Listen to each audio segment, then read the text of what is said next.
untuk kebiasaan menulis, aku biasanya menulis diary. Dari kegiatan yang kulakukan setiap hari itu aku tulis diary supaya lama-kelamaan menjadi lebih natural untuk melatih kita menulis. Dari diary itu kita dapat menyampaikan apa yang kita rasa dan melatih kreativitas kita dalam menulis. Kalau aku sih sekarang tuh sering banget ya Kak curhat di notes gitu. Jadi setiap mau tidur itu mesti nulis 1 halaman atau 2 halaman tuh setiap hari. Jadi itu kebiasaan Kak. Jadi kalau aku pengen curhat banyak, itu kadang hampir setengah buku itu aku nulis gitu. Nah, itu dia beberapa pertanyaan dan jawaban dari teman-teman yang aku tanyain tentang bagaimana cara membiasakan diri untuk menulis. Nah, kita mau wawancarai sama editornya AE nih. Kenalin dong, Mbak.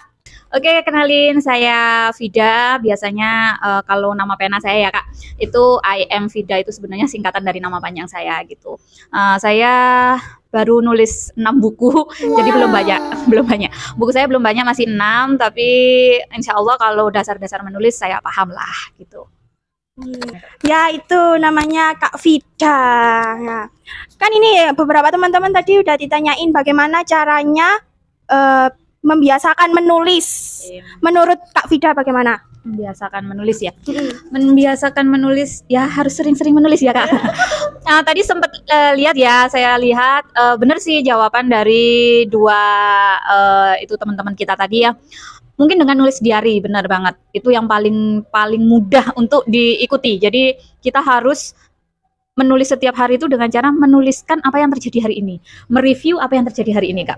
Jadi misalkan hari ini kita nih ngobrol sama teman kita, nah bisa tuh dituliskan. Nah paling minimal 1 kalimat. 1 kalimat ini apa Kak? Bisa kayak quote. Nah kita kadang bercandakan ya antar teman, kita ngobrol sama teman, terus meluncurlah kata-kata hari ini, biasanya kayak gitu kan. Nah itu bisa kita tuliskan tuh. Nah supaya kita terbiasa untuk menulis hari ini. Atau kalau enggak, bener kata tadi itu curhat ke buku ya Kak. Soalnya kalau kita curhat ke tetangga, kita ngomong singkong sampai di teman-teman kita itu jadi tape ketan. Ya bener, jadi tape, jadi sawut, jadi ya pokoknya jadi yang lain-lain. Makanya curhat paling mantap itu ke buku, ke diary, kita tuliskan. Syukur-syukur nanti kisahnya jadi panjang kan. Nah bisa itu nanti dibukukan di kita AE Publishing. Nah paling penting itu niat gak sih Kak? Ya kan? Ya, oke. Benar sekali. Pola pikir ya, lebih ke pola pikir, tujuan kita menulis itu apa. Kalau kita membiasakan kalau memang nantinya mau jadi profesi, berarti kan tujuan kita uang kan Kak. Ya gitu, kita harus berpikir kalau aku rajin menulis berarti uangku nanti jadi banyak. Kalau kita nggak rajin menulis, nanti uang kita nggak banyak-banyak, ya kan. Nah apalagi kalau di Vizo tuh ada daily, ada namanya daily kan. Nah itu setiap hari harus menulis, wajib menulis. Otomatis dengan kebiasaan seperti itu kita terpacu untuk membiasakan diri menulis. Yang kedua, rajin berlatih dalam artian menulislah, lupakan aturan. Nah jadi kita nggak perlu nulis nanti aku KBBI-nya salah, nanti aku EB-nya salah, IYD-nya salah. Nggak perlu pikirkan seperti itu. Nulis aja, nulis semua yang ada di kepala itu ditulis. Nanti baru setelah jadi tulisan kita, baru kita yang namanya self-editing. Jadi edit sendiri, kita edit sendiri. Kita lihat mana yang salah, mana yang kalimat kurang efektif. Nah itu bisa kita ganti. Kalau kita dari awal udah mikirin yang namanya aturan, nggak nulis-nulis kita Kak. Itu ya, jadi nulis aja dulu. Nah, aku mau tanya nih Kak, apa benar penulis itu harus nulis 1 genre aja atau gimana gitu? Oke, 1 genre. Enggak juga sih Kak. Jadi menulis itu tulis apa yang Kakak inginkan. Kalau misalkan Kakak suka genre romance, ya udah tulis aja romance ya.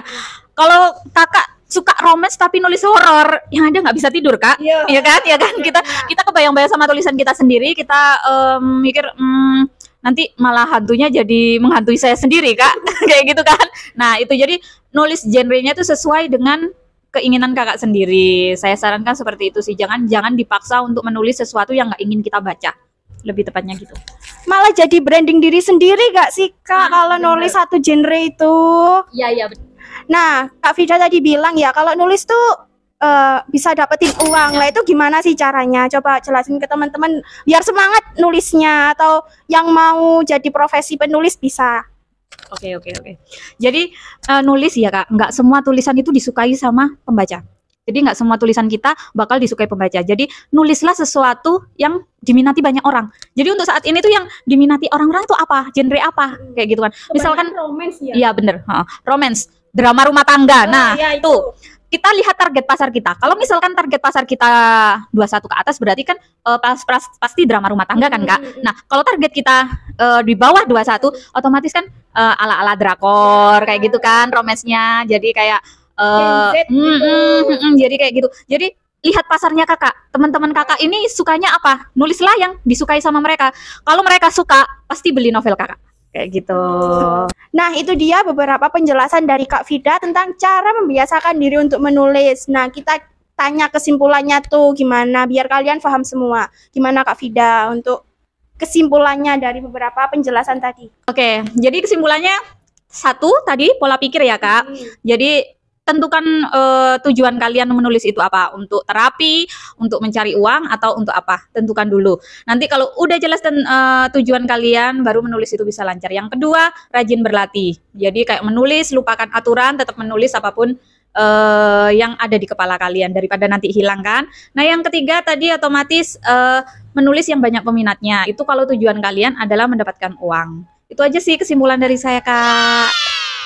Nah, gimana teman-teman penjelasan dari Kak Vida tadi? Udah jelas apa belum? Kalau belum jelas, silahkan komen ya. Kita pamit dulu ya teman-teman. Jangan lupa like, komen, dan share ya teman-teman. Dan komen-komen mau buat tips apa lagi kalau mau ditanyain ke Kak Vida atau ke tim-tim AI Publishing lainnya. Oke, see you teman-teman. Pasti bisa.